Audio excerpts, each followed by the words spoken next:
Even if you don't believe it, your soulmate is out there. Legend has it that they're looking for you, waiting for you, longing for you, or and manifesting you.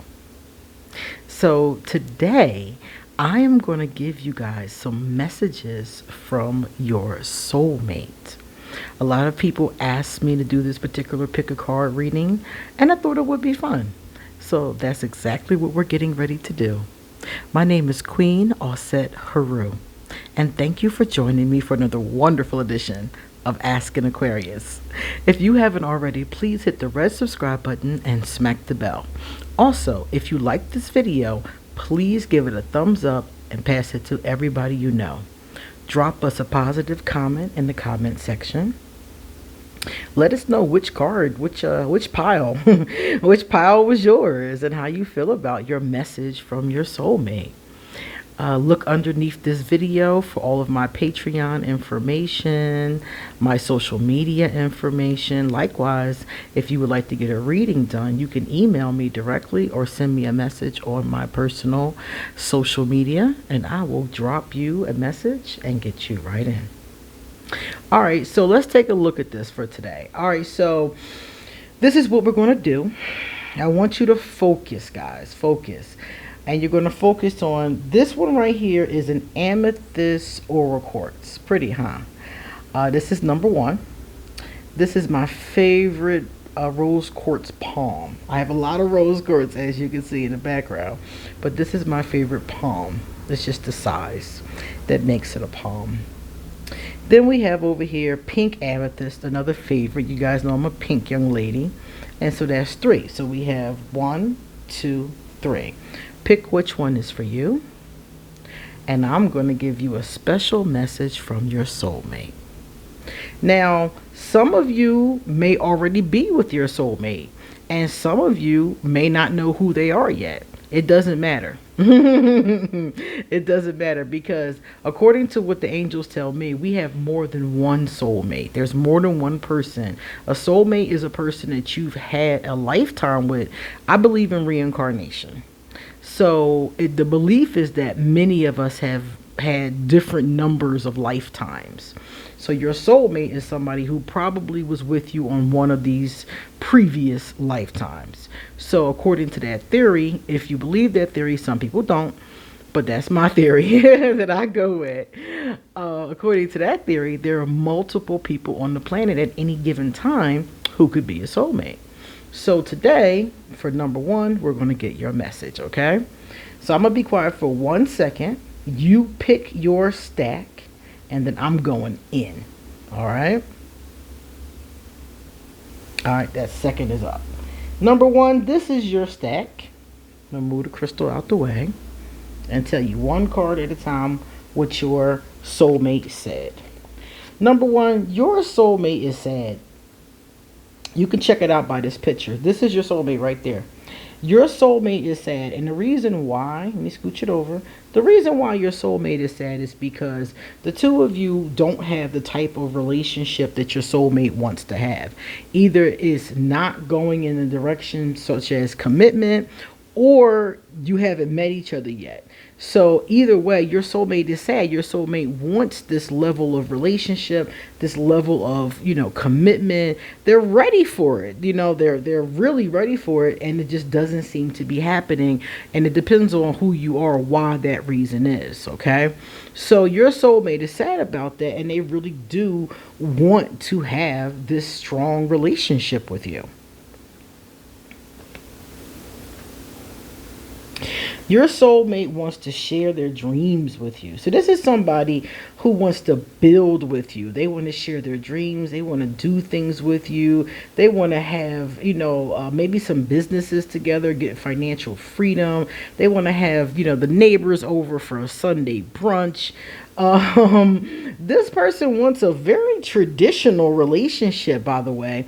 This is not somebody who, they want to do all that stuff. They want to cook together. They want to buy a home together. They want to go to events together. This is somebody who is very traditional in that kind of a way, and they want to do these things with you. They're amped. They're amped up to do these things with you, but it just has not occurred. Your soulmate really just wants happiness. Your soulmate has a very, like, I don't know, to me it's a very old-fashioned vibe, I would call it. It's a beautiful vibe though, but it's very old-fashioned to me. They just want happiness and very simple things from you, and from the relationship. So I really feel like if you decided to make a commitment to this person, if you know them or when you meet them, I really feel like the two of you could obtain this happiness as long as you both want the same things. Remember, your soulmate is dating with purpose. Your soulmate is ready. So that's why I'm saying when you come into this situation with this person, this is something that's going to take off. They are ready. And they want it to be reciprocal. They want a reciprocity. They don't want, like, you know, this is a give and take kind of energy. This is two people who work together as partners. So your soulmate wants a partnership. I really love this. Your soulmate is really somebody that I would be like, okay. So if you already know this person, if you're already in a relationship with this person, I really think that it's time for you to start to commit, number one, or at least think about if you want to commit, because clearly this is where your soulmate is going with it. And if you don't want to commit, or if you have some issues around it, or you want to work through some things first, that's fine too, but you need to be honestly communicating that, because this person is ready. We used to say back in the day, ready like Tevin. Like Tevin Campbell had this song called I'm Ready. That's how ready your soulmate is. And if you're not ready, I think that this is a great time to make sure that you're communicating that. Your soulmate thinks that you are amazing. So yeah, your soulmate is very sad about the fact that things aren't where they want them to be. They think that you're an amazing person and they're ready to move forward. So now the question becomes, what do you think about that? Because remember, these are messages from your soulmate. That's what they want. That's what they want to obtain. But you have to be on the same page to make it happen. Okay? All right, number one, that's your message from your soulmate. Now we're going to go into number two. Careful. Ooh, I dropped the little one. Stick around to the end of the video, because if I remember, I will tell you all of the decks that I'm using for this reading. Number two, your soulmate is very similar in the fact that they want a Ten of Pentacles relationship. A Ten of Pentacles relationship is a family. Number one, they didn't say if they wanted a family or not, but this person definitely wants a family. So if you already know this person, you probably already have a family. And if you don't already have a family with this person, they definitely would like to have one. If that means adopting or having babies or just blending families together. This Ten of Pentacles person, I like this vibration, because your soulmate not only wants to have family, wants to blend together, but they want to be prosperous. They want to be affluent. They want to go on trips. They want to buy houses. Number one, their soulmate mentioned financial freedom as well. But your soulmate is really like, look, I want to leave behind generational wealth. I am not playing. Your soulmate is not just talking about tickets to Cancun. You know, your soulmate really wants to leave behind a legacy, maybe, some trust funds or something along those lines. So your soulmate is really thinking in that direction, and that's a great direction to be thinking in. Your soulmate, this is very interesting. Your soulmate is a person whose love language, remember with the love languages, there are 5 of them, and all of us receive love in all 5 ways. But some of us prefer certain ways and some of us don't like certain ways. It depends on what it is. So number 2, your soulmate likes words of affirmation. So if you are somebody who likes words of affirmation too, you guys are going to get along really well. If you don't like words of affirmation, that's fine. Just remember that your soulmate does. And this is really important when the love languages come up, because yes, most of us receive all five of them, but there are certain ones that really do it for us. I know for me, gifts are my number one love language, especially if somebody gives me a gift on a special occasion or a sentimental gift. And it doesn't even have to be an expensive gift, just something that touches me, you know? So somebody's love language can be really important to them depending upon how they think. So this person, words of affirmation are really important. They need to hear that you're pleased with them, that they're doing a good job. They need to hear that, you know, their efforts, they need to be appreciated, and it needs to be verbally. You can't just give this person, you know, a gift or something like that. That's not going to work. This person wants to hear it. This person may have grown up in a household where they didn't hear it, or they may have grown up in a household where they heard it all the time, and that's something that makes their endorphins start to go, you know. That's something that makes their serotonin, you know, bubble up, or you know, it makes them happy. So remember that their love language, one of their love languages, the top is, there's three in the top, and one of their top three is words of affirmation. All right. They are going to, if you're not already with your soulmate, they're very quickly going to make a declaration of love. As soon as they figure out, you know, how they feel, they're going to go right to it. This is not somebody who's going to be afraid or who's going to play around. They're going to tell you immediately how they feel. And if you're already with your soulmate, I'm pretty sure you should already know that this person has very strong feelings for you. They should have declared them by now, or be declaring them at this time. Declarations of love can be verbal or nonverbal, depending upon who you are. Because as I'm sitting here staring at this card, you know what's coming to my mind? I have a picture. There was a movie. I don't remember the name of the movie, but there was a movie where this guy stood out beside this woman's house who he really liked, and he had a boom box, and he was like playing a love song on the boom box. I saw it in the show You on Netflix, but they got it from a movie. It was a popular reference in popular culture. Anyway, and when I saw that, I was like, that's the kind of declaration of love I would want. I think that was so sweet. Now, some people would hate that. They'd be like, oh my God, my neighbors, you know.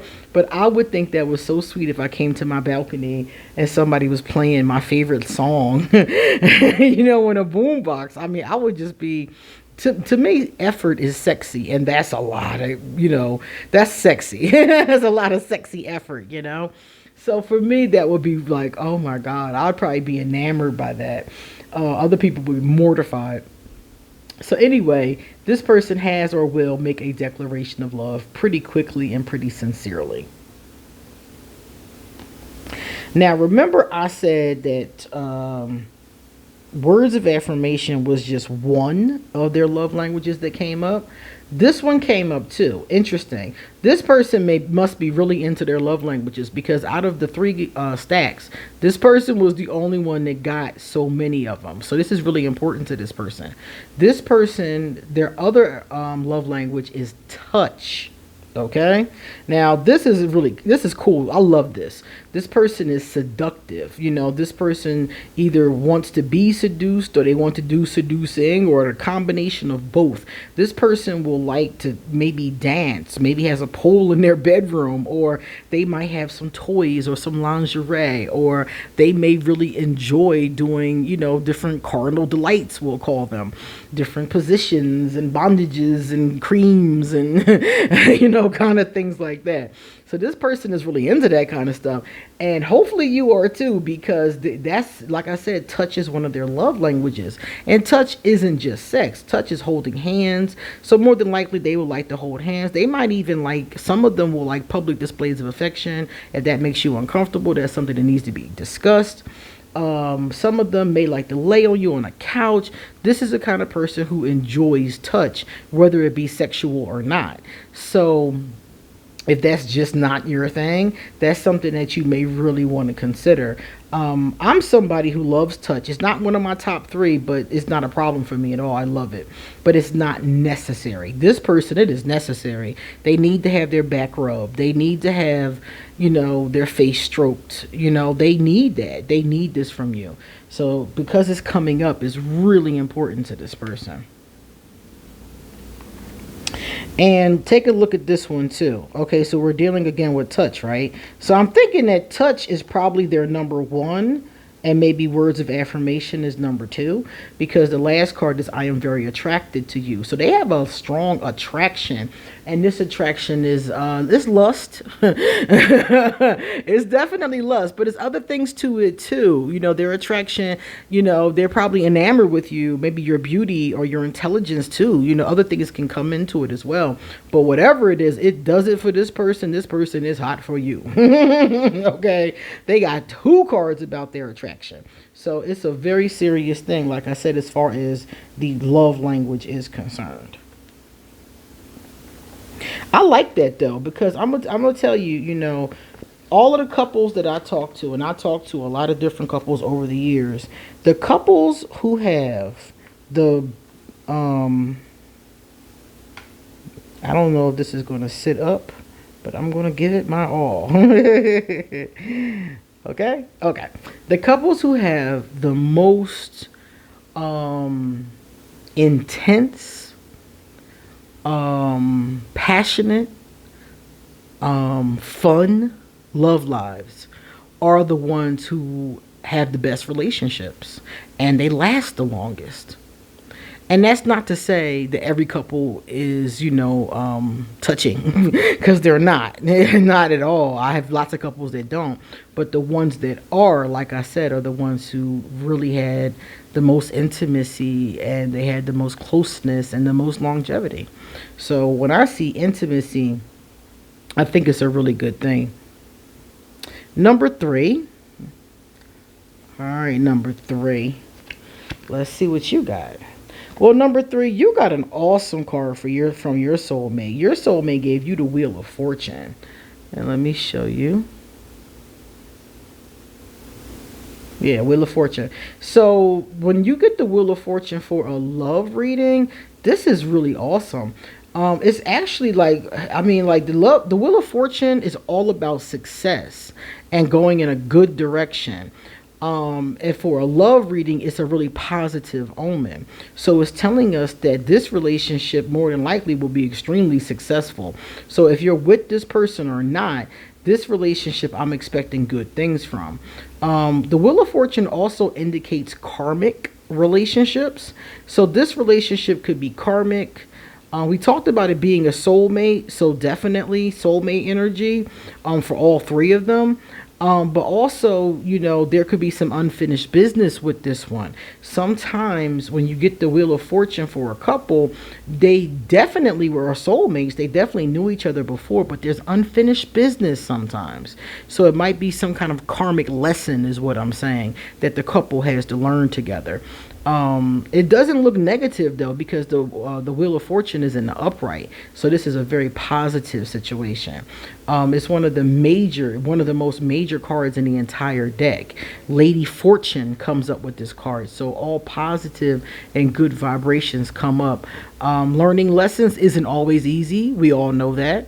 So if this couple has a karmic lesson, it might be annoying. It might be back and forth. It might be over a period of time too. But once they get the lesson, a lot of times these relationships are very compatible and very harmonious. Number three, your soulmate is itching to get to know you better.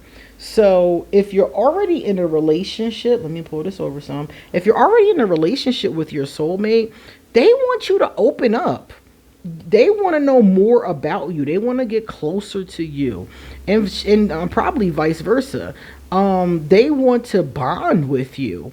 They really want, this is really cool. I love the vibration of these two cards together, because this is somebody who is not just, you know, lusting for you or not just sleeping with you. This is somebody who really wants to grow old with you and really like get wrapped up in you. They really want to know you. They want to know who you are. They want to know how you tick. They want to share themselves with you.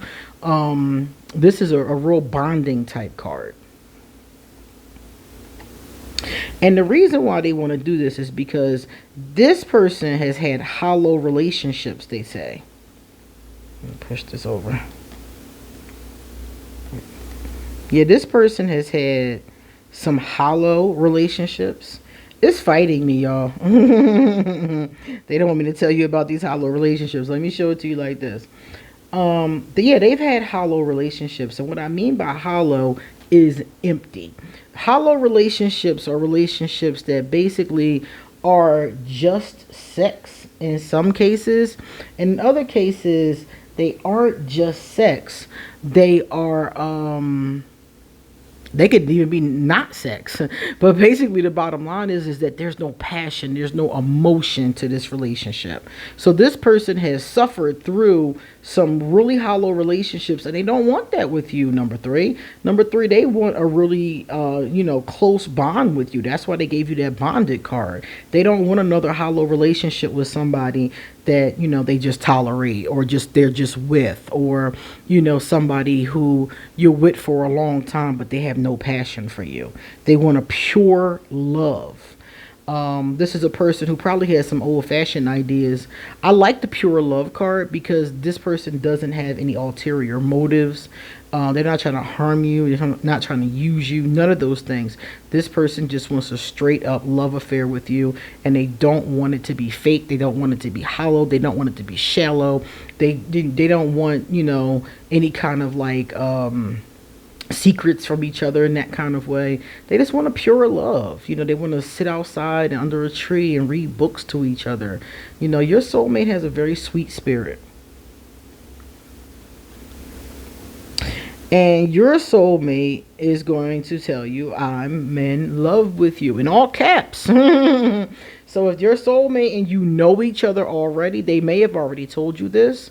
They may be going to tell you this. And for some of you, you haven't met this person, so they're going to make a declaration of love, kind of like in the second card. But this person, like the other declaration of love wasn't as loud as this one. This one is loud. This person is going to be really enthusiastic and jumping up and down. All three of these soulmates are in a position where they're ready for a relationship, I really feel like. But this particular one right here is very excited and very enthusiastic about it. So 1, 2, and 3, your soulmates are giving you some really decent messages. So the question now is, what do you want to do about it? Because remember, they're offering love. They're declaring love. And you have the right to accept it if you think that that's what you want. And you also have the right to not accept it. I'm going to leave this right here. It was so many cards in that stack. So you have the right to accept it or not is my point number 1, 2, and 3. So now it's up to you to decide based on what they had to say.